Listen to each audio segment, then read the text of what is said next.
We are not shy about celebrating. We have celebrated this whole ride, every win, no matter who it was. That's why this is so rewarding, because we didn't try to act too cool for school. We didn't try to, say, oh, it's just another game. We absolutely knew it was on the line today. We absolutely knew it was one of our rivals, and it was an away game, and they're the toughest team in the league. They're tough as nails, Georgia Tech. They're just tough. And, no one was going to give us anything today, and we had to go get it. And I guess that's what we needed. And I'm really proud, because we were off our game a little bit. We were turning the ball over like crazy, but, that's credit to Georgia Tech. But we've grown up so much. Our composure is unbelievable. And, Shenise is struggling a little bit from the floor, but those 3 assists she had in the second half are at the highest level. I mean, that kind of broke their spirit. The dump offs to Stroman and the flips against the press. So, it's just little things like that. I mean, Bebe starts the second half and just says, basically, I'm taking this game from you. And she hits the steal and a tie-up. Just let her know, we were here to take this game, and we were going to take this championship, and we really wanted it. And I'm not going to talk down on that. I'm going to celebrate that. I love this team. I love their passion. I love how hard they play. I love how they're there for each other. And, they cover up for my mistakes, too. We just all cover up for each other's mistakes. We just do. I might make a horrible call, and then someone hits a 3, and I wasn't coaching. I mean, I just got some great players. And I'm going to celebrate that, too. So we're happy. The 2 threes, when you guys are up 46-40, and then there's a skip pass to you, and you hit a 3, and there's another one, you do a ball fake, there's another 3. Those kind of put that game right where you wanted it, I think. Yeah, you want to win. Yeah? I mean, you didn't hesitate. I mean, you were right there. Second guess, you're going to miss it. Yeah. You mentioned that Sherese's shooting was a little off. Was off a little at the beginning. Obviously, her shooting was not. I mean, the way that she stepped up for you when the rest of the team wasn't shooting as well as sometimes. Shenise wasn't necessarily off her game. She was on the bench.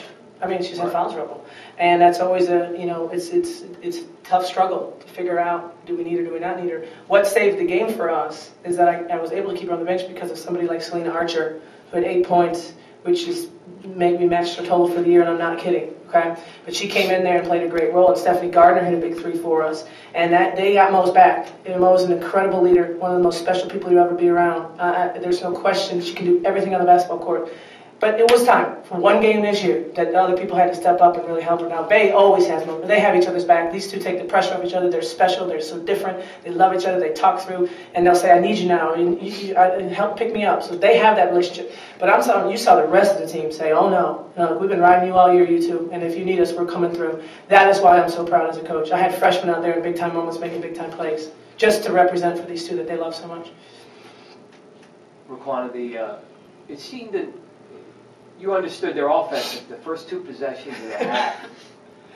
Did you guys know, you took the one high post pass, you stepped in front, and then they threw it to a wing, and then you stepped around and got that. Did you see that offense coming? Scout. Yeah?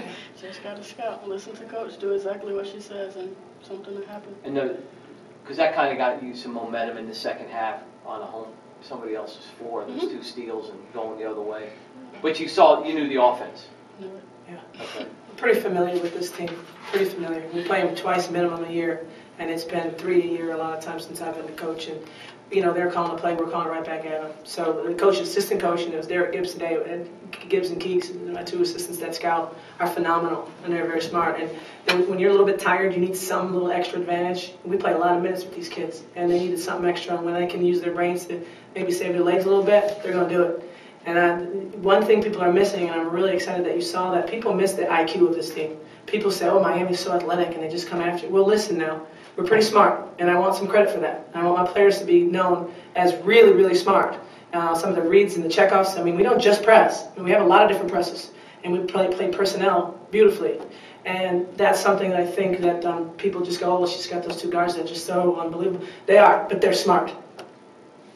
Coach, I'm sure someone's brought this up in the past before, but the '93 squad, they went 30-2. I mean, are you thinking about, is that in your mind at all right now or not? No, but I already got 3 text messages from alumni on that team. They are so excited and so proud. I already checked my phone. And those are the first 3 I got from the people who played on that team. They had to say, way to go, Lady Canes. And I'm like, we're coming after 30.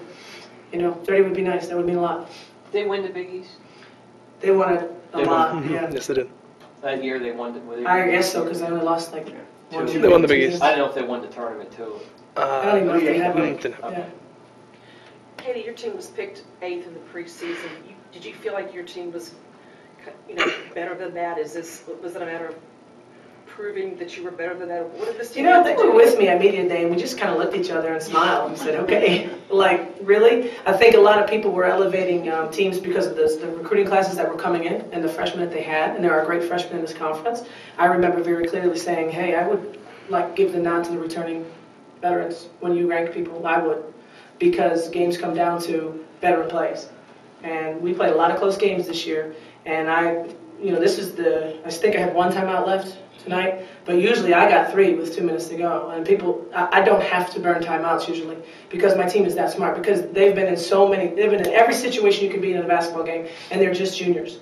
And it's because of that NIT run. It's because they played 35 minutes a game as freshmen and sophomores. They just played a ton of basketball together. And I just thought, don't discount veteran returning. I mean, we returned 5 people that started a lot of games for us, and I just kind of quietly took it and thought to myself, well, games are close. This year we're going to win them.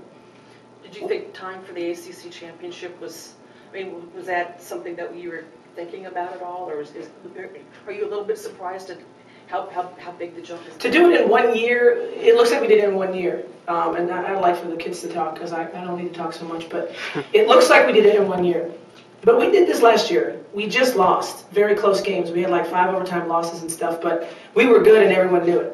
And it didn't shake us. We knew we were good. We really got some really weird breaks and stuff, and we kept playing through it and stayed. So that NIT run sort of validated us in terms of we went to Michigan to beat Michigan, Providence at Providence. We beat Florida. We beat Florida and Florida State in the same year. You do that at Miami. That's a good season right there, beating Florida and Florida State. We did that last year. But I think people just kind of looked at the record and didn't look at the progress. And so I think we're just being rewarded for a tremendous amount of progress in 2 years. 2 years. Shenise, I know it's frustrating that you're on the bench the first half and you want to play, but your team maintained the lead. What's that like when you go into the half and you're coming back in the second half and you still have the lead? It takes a lot of pressure off me. It's great to sit there and actually cheer my teammates on. I don't like being on the bench, but that's why I love having Riquna Williams on my team. I mean, when she gets hot, nobody can guard this young lady. I keep saying it. Nobody in the country can guard Riquna Williams. And I love having her on my team. I wouldn't rather play with anybody else in the country. But like Coach said, we had Selena Archer come in and give us strong minutes. SG hit a big 3. And it was just fun to actually cheer for them. We normally out there and they're normally cheering for us, but they stepping up. Where was the ACC Media Day? Greensboro. So you're all up in front of all the media when this 8th ranking, this preseason ranking. How did that? Were you in front of the media that day and kind of go to each other, that's not going to happen?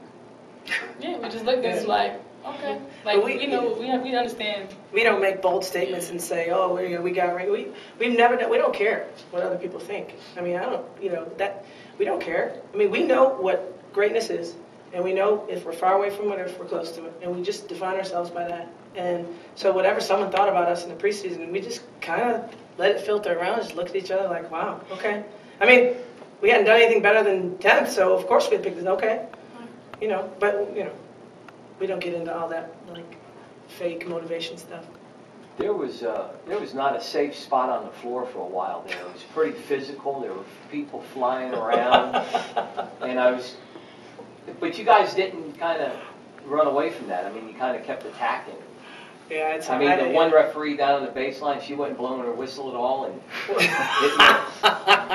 Are you a plant? No. I mean, it was pretty down and dirty out there for a little while. It is. It's Miami, Georgia Tech. Right. Every time Miami, Georgia Tech plays, it's 2 coaches that coach hard, get in their kids' faces, ask them to, dive on the floor, ask them to take charges, ask them to just play their tails off. And so every time we play each other, and we're the 2 teams, either us or Georgia Tech usually leads the ACC in steals.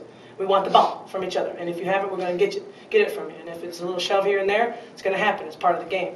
And so it's a very physical game. And, like somebody like Sylvia Bullock, which just takes the beating after beating after beating every night.